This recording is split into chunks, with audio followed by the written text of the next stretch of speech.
Hey everybody, it's Atheist for the Cause here with another video for you, and this time it's an article review, at least that's what I'm calling it.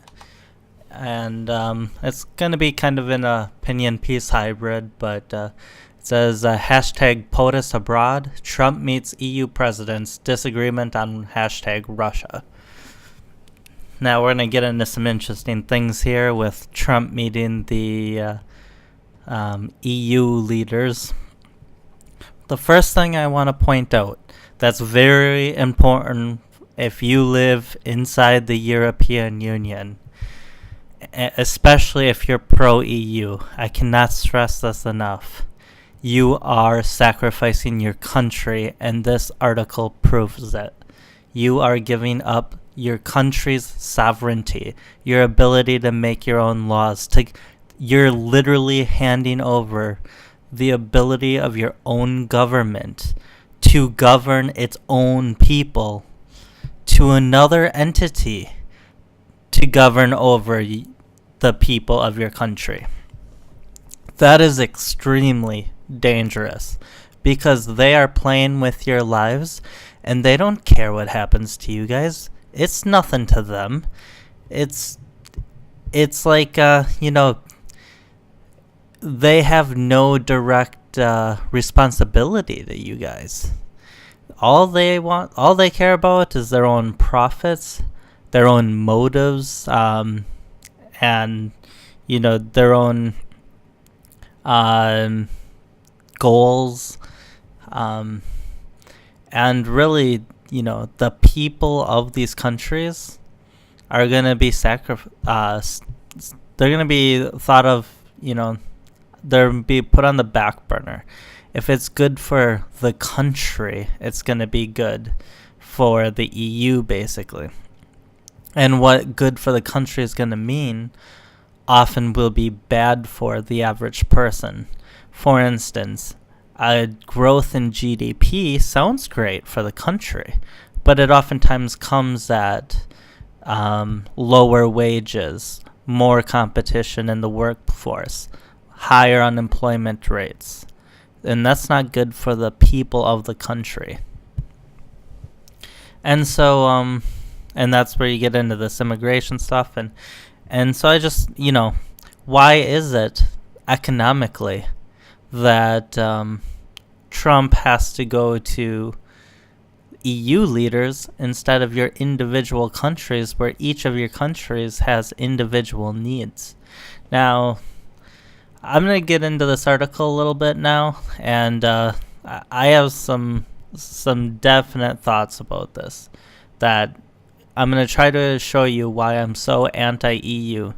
And I'm also going to give a prediction, or not a prediction, but a lot of people say, Trump can do no wrong.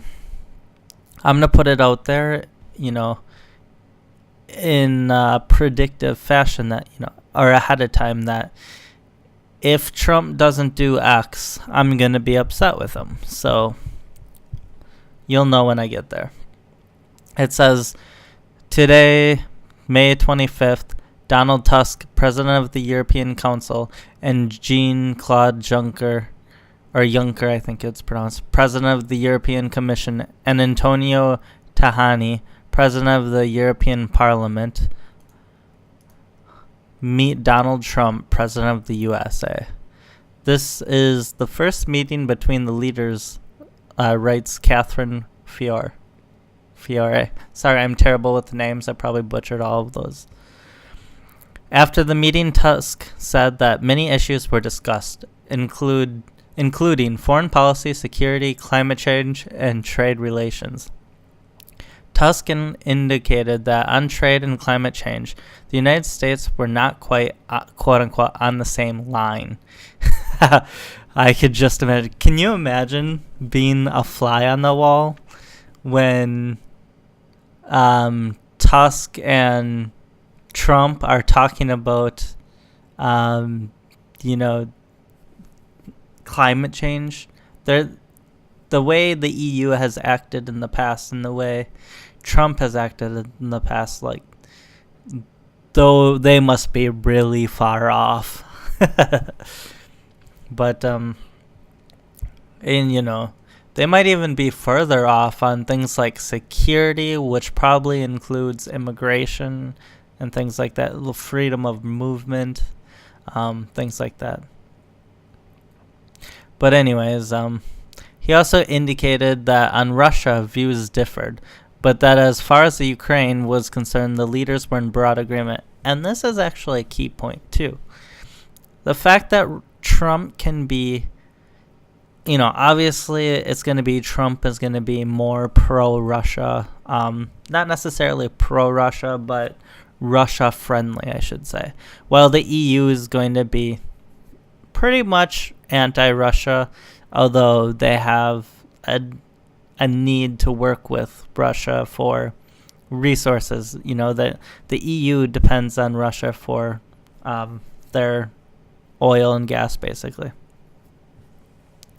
And if Russia ever cut off that supply line, basically, when wintertime came, a lot of houses would go cold. They wouldn't have the ability to heat their own houses and things like that. So it'd be a serious problem. But it says that Tusk said that. But what I was going to say about that is that I think the fact that they can agree on the Ukraine shows that Trump is not just some puppet of Russia. He's probably going there, agreeing that what Russia did in the Ukraine was wrong, that Ukraine has their own ability to control their own destination, to be a sovereign country, all of that kind of stuff.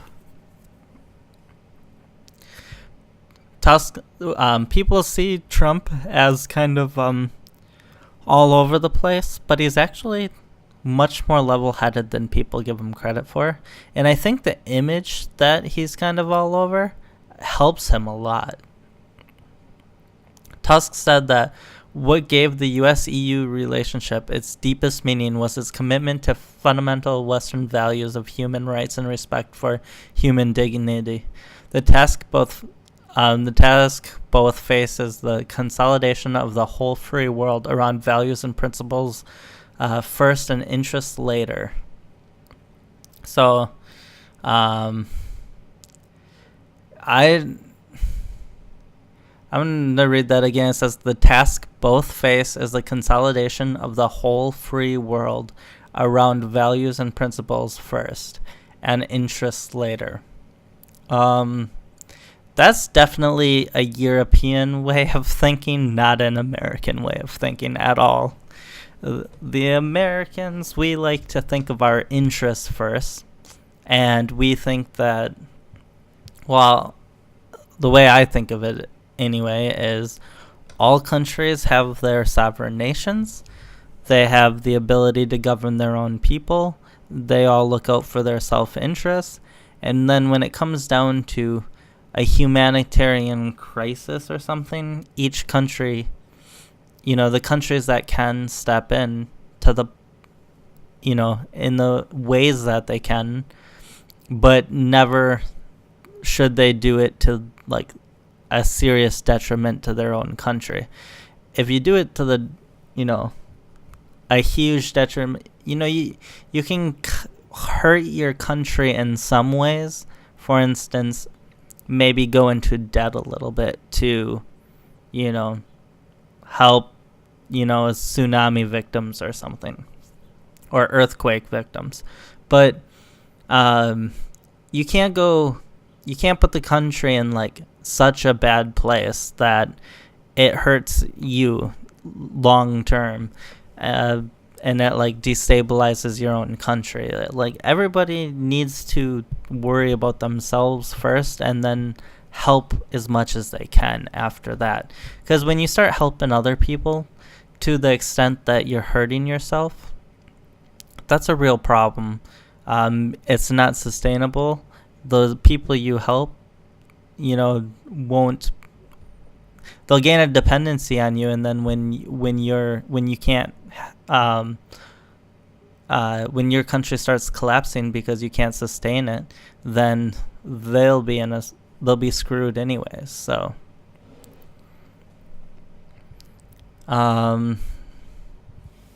unless I'm misinterpreting exactly what they mean by that. But so here's a picture of the two Donalds, because they're both Donald Trump and Donald Tusk. President Trump and President Tusk meet in the European Council Tusk Tower. Due to a very busy schedule, the meeting lasted an hour. I don't think that has to do with being a busy schedule. I think that has to do with probably some disagreements. Senior EU sources said that since Tusk's initial conversation with Trump in November, the EU was in a completely different place. At the time, Trump thought the other countries would leave the EU. The source said that following Dutch and French elections, we are in a completely different place. Now, this is a European EU reporter correspondent. It's the Euro reporter, so keep that in mind. Because this is definitely like European style thinking, and in a European angle. So, first of all, the sign that it only lasted an hour is very bad news. That means that they were probably very far apart and could not come anywhere near the center on pretty much anything, is probably what that means. Secondly, Trump might still think that countries are going to leave the EU. I don't think he thought that already by now the EU would have collapsed. So, Italy is one of the countries. Maybe he thought France would leave, but Italy is one of the countries that's probably going to, that has a serious chance of leaving the EU. And who knows about some of these other countries like Greece and stuff. Politics changes rapidly in some of these countries, so it's really hard to say. But and on the Eastern European side, like, there are a lot of countries that are getting very fed up with the Islamist immigration that's causing a lot of problems, and they have very strong forces of very far right support that is basically mainstream support in their countries, and they could leave EU if things get bad enough. So, to say that basically Trump's giving up on this idea of a EU collapse, I don't think that's necessarily the case, and I don't think he ever thought that it was never in his plan that the EU would have collapsed already. It says originally Trump wanted to negotiate separate bilateral trade deals with EU 28 countries. On her visit to the new I'll say this part. On her visit to the new administration, Chancellor Angela Merkel allegedly had to say 11 times that Germany could only negotiate through the EU. On finally understanding this, Trump conceded defeat and said, "We will do a deal with Europe."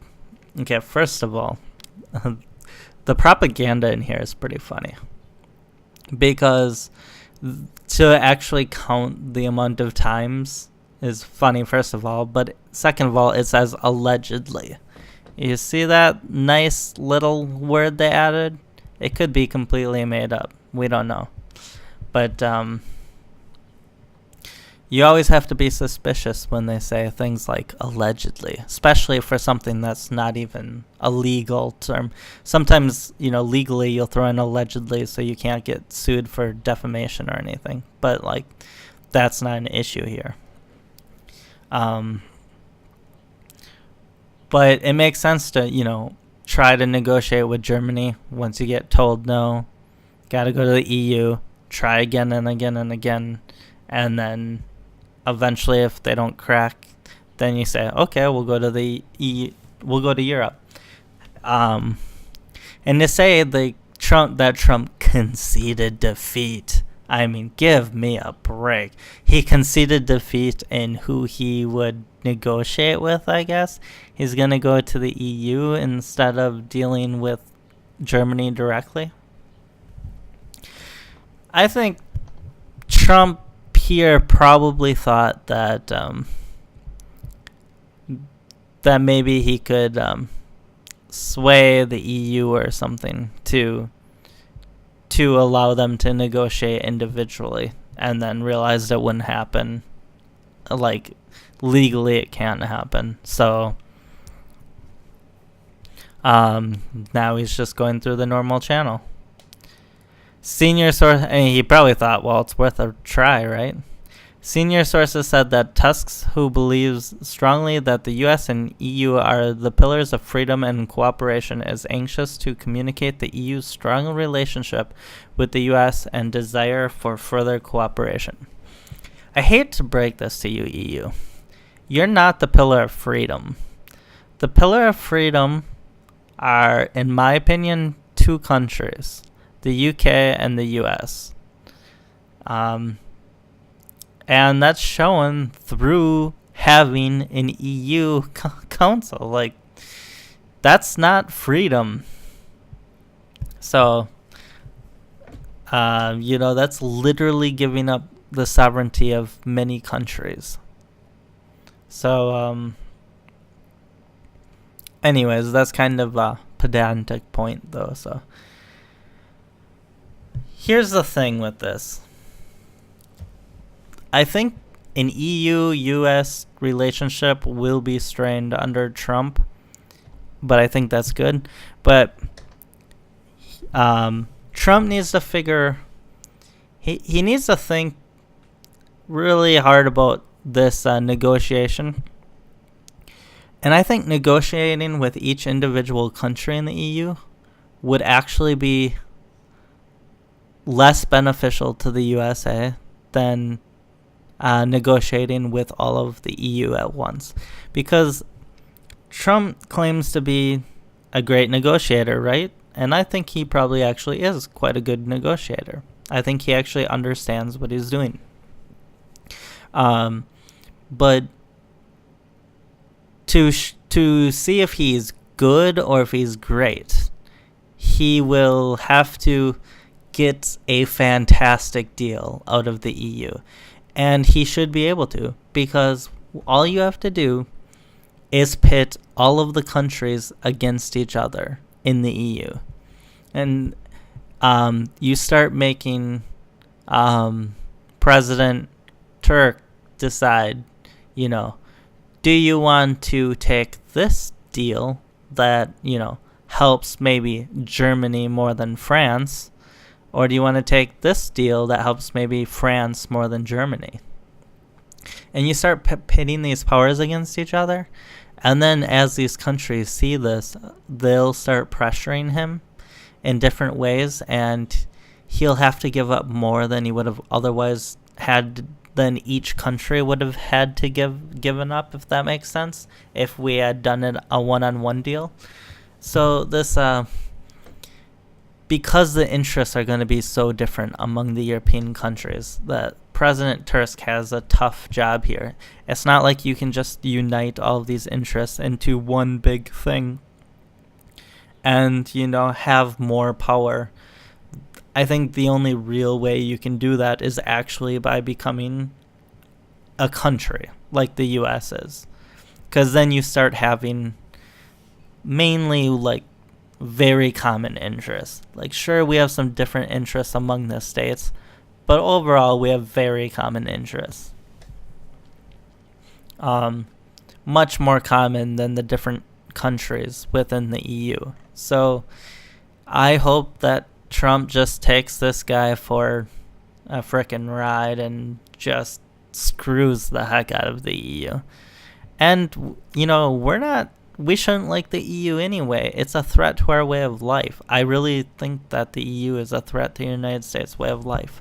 I think that the euro is an attack on the US dollar. I think that these countries could band together to try to create a nation that basically is stronger than the US.